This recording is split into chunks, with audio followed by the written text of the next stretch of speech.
no doubt that humans are social beings and love to communicate. Humans love to talk, whether it is face-to-face or on the phone. People constantly communicate with one another. This video takes a complex look at a daily process most of us may take for granted. This video discusses oral communication and how spoken language is produced. Most people think that oral communication is fairly simple, but as you will see, human communication is considerably more complex than it seems. Linguistics is the scientific study of language and includes studies of phonology, morphology, and syntax. Phonemics is the study of sounds. Linguists use the International Phonetic Alphabet to represent all the sounds found in human languages. Phonology is the study of the sounds used by speakers of a particular language. Units of meaningful sound in a language are called phonemes. To fully appreciate the complexity of speech, let's see how speech is produced. The sounds of English are formed by vibration of the vocal cords. When the vocal cords are brought close together as the air passes through them, voicing occurs. When the vocal cords are held apart, no voicing will occur. Phonemes are divided into vowels and consonants. Vowel sounds depend on the movement and different positioning of the lips and tongue as air flows freely through them. There are 3 types of vowels: short, long, and reduced. All are voiced. There are 6 short or lax vowels. Lax refers to the muscle tension of the mouth and lips as sound is produced. The vowel sounds in the words pit, pet, pat, put, put, and pot represent the various vowels. The 7 long vowel sounds are produced by moving the tongue from one part of the mouth to another. These sounds are called diphthongs, from the Greek two sounds, as 2 sounds are produced when they are spoken.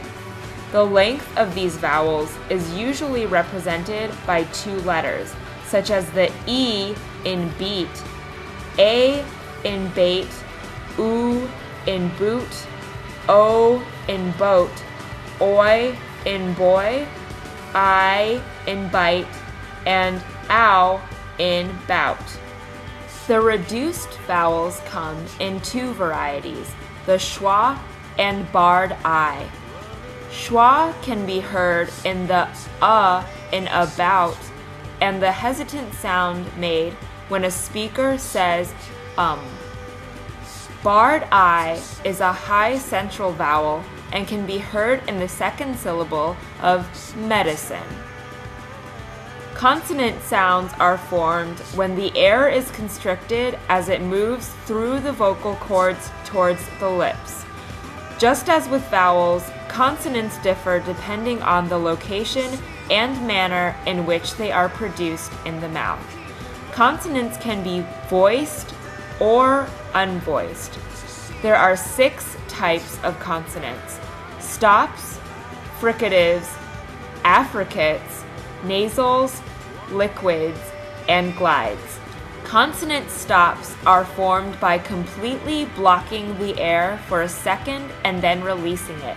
Stops stop the airflow.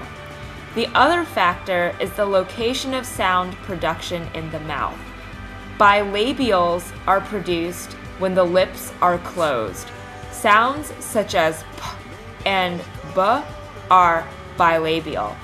These are the first sounds babies produce. Many of the words relevant to a young child, papa, bib, and mama, start with bilabial sounds. The stops t and d, as in tot and dad, are produced by placing the tip of the tongue behind the front teeth to block the air for a moment. The final stops, k and g, are heard at the beginning and end of kick and gig. Another set of consonants are the fricatives. Fricatives are produced by constricting the airflow through the vocal tract. The labiodental fricatives, f and v, are produced by biting down on the lower lip, as in fluff and verve. The interdental fricatives are made by putting the tongue between the teeth and forcing air through the opening. These are heard in the words thigh and bathe. The third pair, s and z, are heard in kiss and fuzz. The next pair of fricatives are sh as in ship and zh as in garage. The last fricative makes the h sound in hop. Affricates are a combination of stop and fricative types. English has two types of affricatives, the soft ch as in church and soft j as in judge. English has three nasal consonants, the m as in mom, n as in none, and ng as in ring. Liquids have two sounds denoted by the smooth sounds of L and R and occur at the beginning and end of the words lull and roar. Glides are the final two consonant phonemes and are sometimes called semivowels because they are produced with very little constriction of the air passage, more like a vowel. These two phonemes are the Y sound at the beginning of yes and the W that occurs at the start of wet. In all, there are 24 consonant phonemes in American English, 6 stops, 9 fricatives, 2 affricates, 3 nasals, 2 liquids, and 2 glides.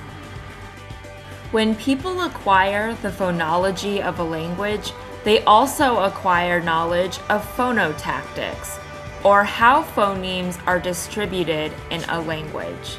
For example, an English speaker knows that the phoneme ng comes at the end of a word and has the ng sound. This sound never occurs at the beginning of an English word. Tongue twisters are words that are difficult to pronounce together or in succession with ease. These tongue twisters are difficult to say because the brain is controlling rapid movements of the muscles and forming the different phonemic patterns to create the words simultaneously. Tongue twisters are interesting because they illustrate the upper reaches of our physiological capabilities. They also seldom occur in natural communicative situations. We are generally not aware of the complex process speech production entails.